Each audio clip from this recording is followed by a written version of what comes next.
Muling ipinakita ni Kim Chiu ang kanyang malasakit matapos magpaabot ng tulong sa mga pamilyang naapektuhan ng kamakailang lindol sa General Santos City.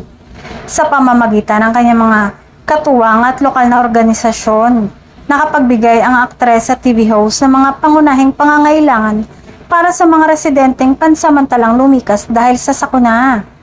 Ayon sa ilang ulat, kabilang sa ipinamahaging ayuda ang pagkain, inuming tubig at iba pang mahahalagang gamit para sa mga pamilyadong apekto ng pagyanig.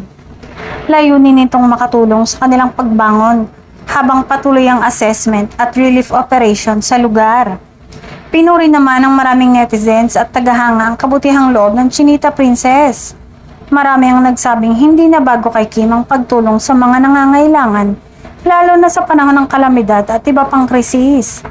Bukod sa kanyang matagumpay na karera sa showbiz, kilala rin si Kim sa pagsuporta at iba't ibang charitable causes at outreach programs. Madalas siyang nakikibahagi sa mga proyektong naglalayong makatulong sa mga komunidad na nangangailangan ng agarang tulong. Samantala, patuloy pa rin ang pagbibigay ng suporta ng iba't ibang sektor para sa mga residenteng naapektuhan ng lindol sa General Santos City. Nananatili ring nakaalerto ang mga lokal na otoridad upang matiyak ang kaligtasan ng mga mamamayan. Sa gitna ng pagsubok na dulot ng kalamidad, nagsisilbing inspirasyon ng mga personalidad tulad ni Kim Chiu na handang magbahagi ng kanilang biyaya upang makatulong sa mga kababayang nangangailangan.